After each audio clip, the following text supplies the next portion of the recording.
Hello everyone, it is the SeaTactics and I'm back again to talk about some brand new seasonal anime. The fall season just started and I might as well start with probably what's probably going to be one of the more requested anime that I cover, based just off on who's writing it to pay Nagatsuki, and that is Warlords of Sigrdrifa. Still not sure how to pronounce that, and it's ruining my speech patterns, which are already at this point terrible. So, if you don't know, this is indeed written by the same person who wrote the light novel or web novel, the original creator of ReZero. And that mostly piqued my interest because I wanted just to see what he would do, what A1 would do with him, and what kind of story he would be writing based off, his experience with ReZero, if this is something that he wanted to write or if this is something he's just working on with a bunch of other people, as a means of just getting a payday, which nothing wrong with that. Based off episode 1, it's a very interesting series, that's for sure. What can I say? Well, first of all, we gotta go over the show itself, the synopsis. So basically, aliens of unknown origin invade Earth, and humanity fails to fight them back. They even drop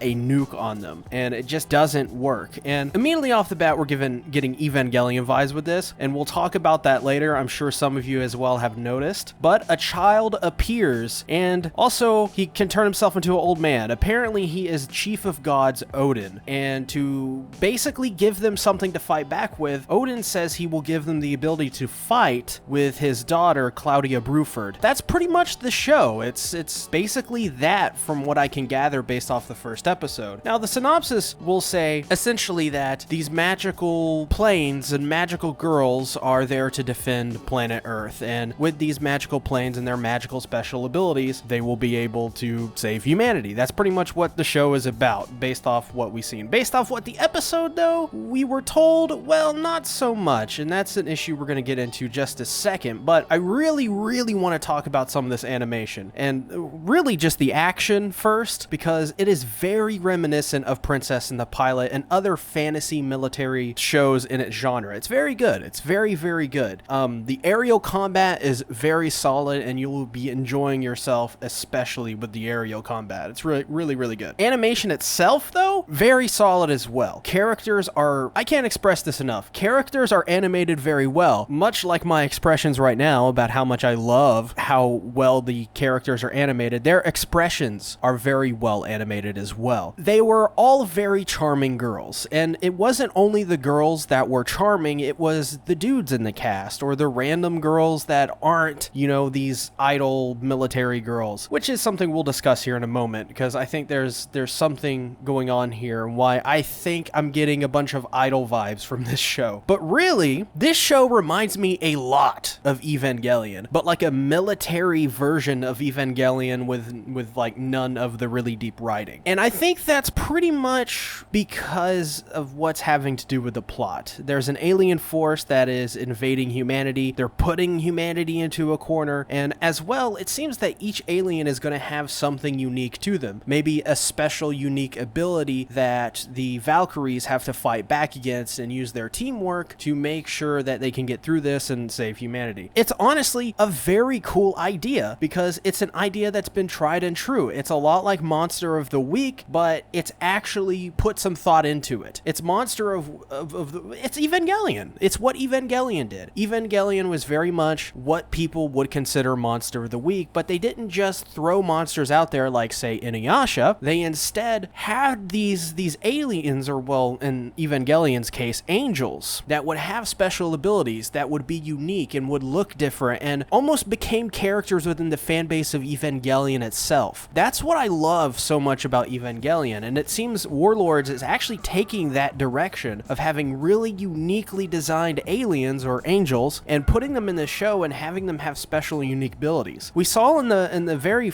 beginning of this episode, by the way, a 45-minute episode, pretty incredible for just a random anime like this to be thrown out there with almost an hour in length of content. But there was just this giant pillar, and there was these very they look like the Sifs, or what are they called, from Halo Reach, the things that you fight in space in that one mission in Halo Reach, Tip of the Spear maybe is what it's called. It looks a lot like those, and there was like a bunch of them, and there was a bunch of jets fighting, and then we see Claudia come in and have a really cool like sequence fighting these aliens. I was so interested. I found all of that so compelling. I really loved the designs of these aliens and the way it worked, and I just love the idea of having something as simple as Monster of the Week, but making it something you look forward to instead of something that's, you know, something that's monotonous. For example, like Inuyasha, JoJo's Bizarre Adventure. There's quite a bit of downsides, but there's a lot of promise here. The story just needs to be more developed. The story is not what you would expect from Teppei Nagatsuki, and it makes it seem like Teppei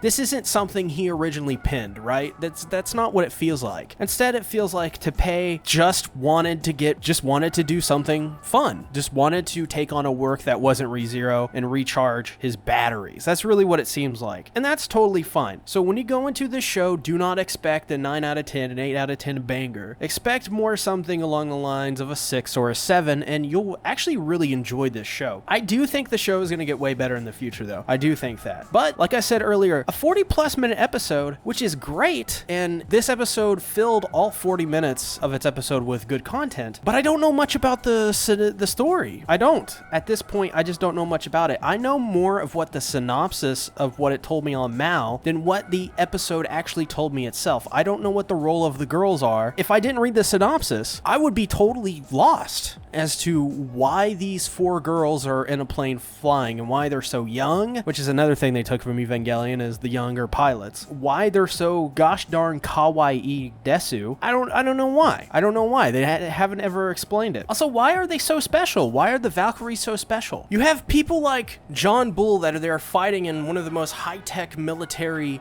jets of our time. I don't know what's more special for these girls than for him. Also, what makes them better than normal pilots? This kind of goes in with the whole what makes them so special, but I think it is very apparent that there's nothing, they haven't shown us the backstories of these characters yet. They haven't showed us, have they trained for this or that? What makes them so good as a pilot? Do they just get in these planes and they're good? Is it because of magic? We already know magic's involved with this, so is it just because of their species? They don't seem, at least Claudia doesn't seem like a normal human, The daughter of the chief of gods, Odin, doesn't seem exactly human to me. Or she may be human, but she's not of the ilk that we are from, I guess. So yeah, what makes them better? And like I said before, they shouldn't rely on the synopsis to tell me all these things. But actually, as much as I harp on the story, I do like where it's headed. I really do. And while I do think the characters seem so far pretty basic, I mean, they remind me, honestly, of like a cross between like Love Live characters, Ken Cole characters, Azur Lane. They remind me of stuff like that, especially Love Live, since I watched the new episode of Love Live today, the new series that just came out, Nijisaki. Well, are these like idol girls? They don't sing, which I'm glad they don't sing. I skip all the music in Love Live. I know, heresy. I will tell you right now, I'm probably gonna love this way more than Ken Cole, Azur Lane, maybe not more Love Live, but what is that other show? Besides Ken Cole and Azur Lane? It was the other Ship Girls one, right? Maybe that is Azur. I'm not sure. I will like it more than those shows. I think this show has infinitely more promise, and I think it's a pretty cool show based off the first episode. But I think the characters, they do seem idolish to me. They seem very much of that ilk. I really want to like them all. I really do. And based off the first episode, I am more inclined to like these characters. They're all very charismatic. They're all cute. There's nothing about them that really seems cringy or forced. Nothing that seems, like when you load up an episode of Ken Cole and you watch it and you're like, okay, this is obviously meant to sell you these figures or something. Or download the Ken Cole game, especially with Azur Lane. Or God forbid Monica Magica, the new Monica Magica series. I get it. I get what this is for, but it doesn't feel that way entirely. Maybe I'm just jaded. Maybe I'm just used to this sort of thing. I don't know. But I will say I love Claudia. I thought Cloudy was a really fun character in this episode. She had really great facial expressions. She had just great expressions in general in terms of her bodily, emotions. And she had a great voice actress. She had great lines. She also had a pretty cool story, which I wish they kept throughout the whole series and it wasn't solved in just one episode because it's such a heavy topic. And this is where I also think that Teppei Nagatsuki isn't as involved as you guys think he is. Because in this episode, the whole issue with Cloudy's character is that she thinks she's the Grim Reaper because everyone she works with is eventually killed. This is solved at the end of episode 1. At the end of episode 1, they're like, oh, welcome to the base of Tateyama Galaxy, or whatever the hell it is. Tateyama Galaxy. Oh my god, I'm maybe a little dumb, I'm sorry. But you know what I mean. Welcome to the new base. And it's like, it's okay. It's like, oh, well, all those things I said about me being the Grim Reaper, it's like, who cares? Whatever. Don't think about it. But those things happened. Those people did die. Those emotions were real. This is not something Cloudy as a character should just shrug off. If we want to talk about Teppei Nagatsuki writing this, we have to compare it a little bit to ReZero. We have to say, hey, in ReZero, Subaru would go through tons of turmoil. Subaru is never over the fact that all of those people died and you have to go back and restart. Cloudy's all right with it. Cloudy's like, well, all those people that died, I guess I'm over it. Those are people that worked with you. Why would you throw that emotion away like it means nothing? That's the kind of issues that Warlords of Sigrdrifa has. But I am inclined to say that the show is going to have a lot of moments like that. I'm inclined to say that that's okay, because my expectations for this show after episode 1 are fairly set. It's a decent show. It's not going to be the greatest show you've ever seen. I never really had high expectations for this, but I think episode 1 really sets it forth that this is kind of like Love Live, Ken Cole, or Azur Lane, but airplane girls. And that's okay. I think this show is going to be better than Ken Cole and Azur Lane. Maybe not as good as Love Live is, and maybe in some aspect better than Love Live, because Love Live doesn't, have dramatic deaths of military personnel and aliens. So maybe Warlords will be better in that aspect than Love Live. But either way, pretty solid first episode. Those are my first impressions. What did you guys think about the first episode of Warlords of Sigrdrifa? Please tell me how to pronounce this in the comments below. I think I'll get it right if one of you guys tell me how to pronounce it. That's usually what happens in my videos. What do you guys think about the episode? I really want to hear your thoughts down below. Before you go, I want to ask you guys to leave a like on the video, subscribe and ring the bell so you don't miss any more seasonal anime stuff. I cover ReZero. I'm basically a ReZero channel at this point. And as well, I got a Patreon. You can go there, $1. It's great. Support me. You can follow me you can become a member of this channel for 99 cents. And I have some merch for sale. All of those things are in the description below. I would greatly appreciate it if you supported me. Thank y'all. I love y'all. See you later. Bye-bye.